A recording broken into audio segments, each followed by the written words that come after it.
जननीं शारदां देवीं रामकृष्णं जगद्गुरुं पादपद्मे त्वयो श्रित्वा प्रणमामि মুহুর্মুহুঃ। পূজনীয়া প্রব্রাজিকা মুক্তিপ্রাণা মাতাজির রচনা ভগিনী নিবেদিতা গ্রন্থ থেকে পাঠ। পৃষ্ঠা সংখ্যা ২৭। প্রথম সাক্ষাৎ।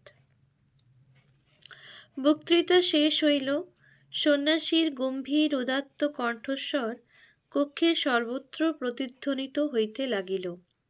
সেদিন এই হিন্দু যোগীকে দেখিবার জন্য যাহারা আসিয়াছিলেন, তাহাদের কাহারও ধর্মে তেমন আস্থা ছিল না। গৃহকর্ত্রী স্বয়ং মনস্তত্ত্বই ধর্মবিশ্বাসের কেন্দ্র। এই প্রচলিত আধুনিক আন্দোলনের প্রতি পক্ষপাতী ছিলেন। বস্তুত সেদিন অপরাহ্নে এরূপ ব্যক্তিগণকেই আহ্বান করা হইয়াছিল, যাহারা সহজে কোনো ধর্মমতে আস্থা স্থাপন করিবার বিরোধী।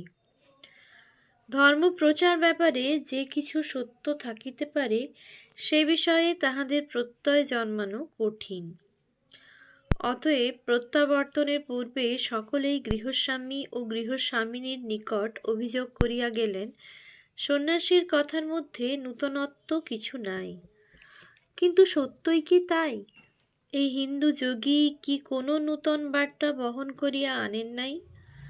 পরে মার্গারেটের মনে হইয়াছিল, এই যে নূতন ভাবকে গ্রহণ করিবার, এমনকি যাচাইয়া দেখিবারও আগ্রহের অভাব, ইহার মূলে আছে বৃথা বিচারবোধের গল্প, অর্থাৎ সর্বদাই সতর্কতা অবলম্বন করা, অবিবেচনাপ্রসূত অনুরাগ যেন হৃদয়কে অধিকার না করে।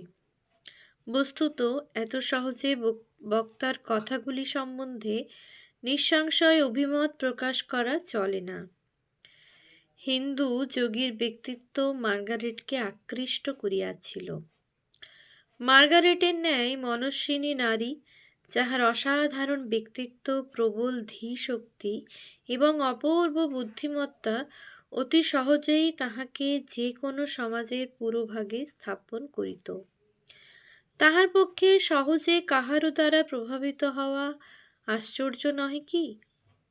বিশেষত তিনি নিজের ক্ষমতা সম্বন্ধে সর্বদাই পূর্ণ সচেতন, অথচ সেই আশ্চর্য ব্যাপারটিই ঘটিয়া গেল।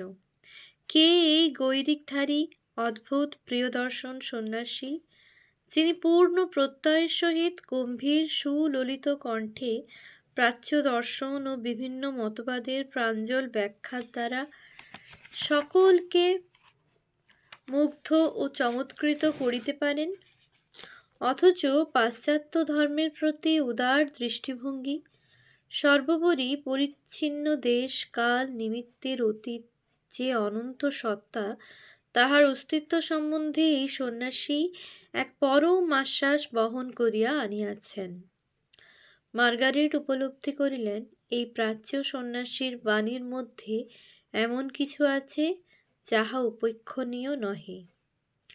স্বামী বিবেকানন্দের সহিত এই প্রথম সাক্ষাৎ তাহার ধর্মবিশ্বাসের ক্ষেত্রে যে বিপুল পরিবর্তন আনয়ন করে এবং তাহার ফলে যে অভাবনীয় নূতন যাত্রাপথে তিনি চলিতে শুরু করেন, তাহা স্মরণ করিয়া মার্গারেট পরবর্তীকালে তাহার কোনো বক্তৃতায় বলিয়াছেন, এইবার আমার ধর্মবিশ্বাসের ক্ষেত্রে পরিবর্তনের সন্ধিক্ষণ এলো। 1904 খ্রিস্টাব্দে the web of Indian life প্রকাশিত হইবার পর 26শে জুলাই এর পত্রে লেখেন, মনে করো যদি সে সময়ে স্বামীজি লন্ডনে না আসতেন, জীবনটা নিরর্থক হয়ে যেত, কারণ আমি সর্বদাই জানতাম আমি এক সম্ভাবনার প্রতীক্ষায় আছি। সব সময়ে বলে এসেছি একটা আহ্বান আসবে, আর সত্যই সে আহ্বান এলো। যদি নিজ জীবন সম্বন্ধে আমার আরও নিবিড় পরিচয় থাকতো, তাহলে হয়তো আমার সংশয় জাগতো পরম লগ্ন যখন আসবে তাকে চিনতে পারবো কিনা। ভাগ্যবশত আমার কোনো অভিজ্ঞতাই ছিল না, তাই সংশয় পীড়নের হাত থেকে রক্ষা পেয়েছি। এই মুহূর্তে বইখানির দিকে তাকিয়ে মনে হচ্ছে, যদি তিনি না আসতেন। সকল সময়ে আমার মধ্যে এই জ্বলন্ত আকুতি আমি অনুভব করেছি, কিন্তু ছিল না প্রকাশ করবার ক্ষমতা। কত সময় গেছে যখন কলম নিয়ে বসে আছি কথা বলবো বলে, কিন্তু ভাষা জোটেনি। আর আজ মনে হয় কথার যেন অন্ত নেই। এ বিষয়ে কোনো সন্দেহ নেই যে জগতে আমি যে কাজের যোগ্য হয়েছি সেই কাজে আমার প্রয়োজনও আছে। স্বামীজির সহিত সাক্ষাতের পর মার্গারেট গৃহে প্রত্যাবর্তন করিলেন। যথাযথভাবে প্রতিদিনকার অভ্যস্ত জীবন চলিতে লাগিল। তিনি কিন্তু হিন্দু যোগীকে বিস্মৃত হইতে পারিলেন না, বরং ধীরে ধীরে তাহার মনে যোগীর কথাগুলির প্রভাব দেখা গেল। মার্গারেট লিখিয়াছেন, সেই সপ্তাহে নির্দিষ্ট কাজগুলি করিয়া যাইতে যাইতে ধীরে ধীরে আমার নিকট ইহা প্রতিভাত হইল যে এক অপরিচিত সংস্কৃতির মধ্যে বর্ধিত এক নূতন ধরনের চিন্তাশীল ব্যক্তি যে বার্তা বহন করিয়া আনিয়াছেন, তাহা এই রূপে উড়াইয়া দেওয়া কেবল অনুদারতার পরিচয় নহে, পরন্তু উহা অন্যায়। আমার মনে হইল, এই হিন্দু যোগী যাহা কিছু বলিয়াছেন তাহার অনুরূপ কথা পূর্বে আমি শুনিয়া অথবা ভাবিয়া থাকিতে পারি, কিন্তু এ পর্যন্ত যাহা কিছু আমার নিকট শ্রেষ্ঠ এবং উৎকৃষ্ট বলিয়া মনে হইয়াছে, সে সমস্ত মাত্র 1 ঘণ্টার মধ্যে প্রকাশ করিতে পারেন এরূপ কোনো চিন্তাশীল ব্যক্তির দর্শন লাভের সৌভাগ্য ইতিপূর্বে আমার জীবনে ঘটে নাই। অতঃপর পুনরায় স্বামীজির বক্তৃতা শুনিবার আগ্রহ বোধ করা মার্গারেটের পক্ষে স্বাভাবিক, কিন্তু স্বামীজির লন্ডনবাসের সময় শেষ হইয়া আসিয়াছিল। আর 2টি মাত্র বক্তৃতায় মার্গারেট যোগদান করিতে পারিয়াছিলেন। 16 নভেম্বর ও 23 নভেম্বর স্বামীজি পরপর 2টি বক্তৃতা দেন। মার্গারেট উভয় বক্তৃতারই সারাংশ লিখিয়া লইয়াছিলেন। তিনি লিখিয়াছেন, অতি উচ্চাঙ্গের সঙ্গীত আমাদের মনে যে অনুভূতির সৃষ্টি করে, বারবার শ্রবণে তাহা বর্ধিত ও গাঢ় হয়। সেইরূপ সেই বক্তৃতার সারাংশ এখন পড়িতে পড়িতে তখনকার অপেক্ষা বহুগুণ বিস্ময়কর মনে হইতেছে। বস্তুত স্বামীজির কথার মর্মার্থ মার্গারেট বহুদিন পর্যন্ত গ্রহণ করিতে পারেন নাই। তাহার মধ্যে তখন যে তত্ত্ববোধের অভাব ছিল, তাহার জন্য পরে তাহার অনুশোচনার অন্ত ছিল না। স্বামীজির বক্তৃতা 2টি তিনি স্থানে স্থানে টুকিয়া লইয়াছিলেন, শুনিতে ভালো লাগিয়াছিল বলিয়া, কিন্তু ওই সম্বন্ধে কোনো মতামত প্রকাশ করেন নাই, মানিয়া লওয়া দূরের কথা। স্বামীজির বক্তৃতাগুলি অনেকেরই চিন্তারাজ্যে আলোড়ন সৃষ্টি করিয়াছিল। চিন্তাশীল এবং সন্দেহবাদীর পক্ষে কোনো বিষয় সহজে মানিয়া লওয়া কঠিন, কিন্তু স্বামীজির কতকগুলি উপদেশের সত্যতা সহজেই বোধগম্য। যেমন, সকল ধর্মই একদিক দিয়া দেখিতে গেলে সমভাবে সত্য। স্বামীজির এই উক্তি অনেকেই তৎক্ষণাৎ স্বীকার করিতে বাধ্য হইলেন। মার্গারেটের প্রবল বিচারবুদ্ধি যে কোনো বিষয় গ্রহণ করিবার পক্ষে বিশেষ বাধা সৃষ্টি করিত। সুতরাং স্বামীজির সকল মতগুলিকেই তিনি বহুদিন ধরিয়া সন্দেহের চক্ষে দেখিতেন। স্বামীজি যে বাণী প্রচার করিতেন তাহা উপলব্ধির উপর প্রতিষ্ঠিত, ফলে ইহার মধ্যে যে দৃঢ়তা ও বিশ্বাস বিরাজ করিত, তাহার প্রভাব মার্গারেটকে অভিভূত করিত, এবং সেই জন্যই বিশেষ করিয়া তিনি স্বামীজির কথাগুলির মহিমা যুক্তি দ্বারা খর্ব করিবার চেষ্টা করিতেন। স্বামীজির লন্ডনে অবস্থানকালে তাহার ক্লাসগুলিতে নিয়মিত রূপে যোগদান করিবার সময়ে মার্গারেট ছিলেন বিরুদ্ধ যুক্তি অবতারণায় অগ্রণী। তাহার মুখে কিন্তু এবং কেন এই দুইটি শব্দ লাগিয়াই থাকিত, কিন্তু যুক্তি প্রদর্শন এবং সন্দেহ উত্থাপন দ্বারা স্বামীজীর মতগুলিকে খণ্ডন এবং বর্জন করিবার যতই চেষ্টা করিয়া থাকুন, তাহাদের প্রভাব তিনি অতিক্রম করিতে পারেন নাই। যে অসাধারণ চরিত্র ও ব্যক্তিত্ব বলে স্বামীজি জগৎ জয় করিয়াছিলেন, তাহার দুর্নিবার প্রভাব অতিক্রম করিবার ক্ষমতা বিদুষী ও বিচার সম্পন্না মার্গারেটেরও ছিল না। সুতরাং ইংল্যান্ড পরিত্যাগের পূর্বেই তিনি তাহাকে আচার্যরূপে গ্রহণ করিয়াছিলেন। ইনি যে বিরচিত উপাদানে গঠিত ছিলেন তাহা আমি হৃদয়ঙ্গম করিয়াছিলাম, এবং তাহার স্বজাতি প্রেমের নিকট আমি সম্পূর্ণ আনুগত্য স্বীকার করিতে চাহিয়াছিলাম। কিন্তু এই যে আমার আনুগত্য স্বীকার, ইহা শুধু তাহার চরিত্রের নিকটেই।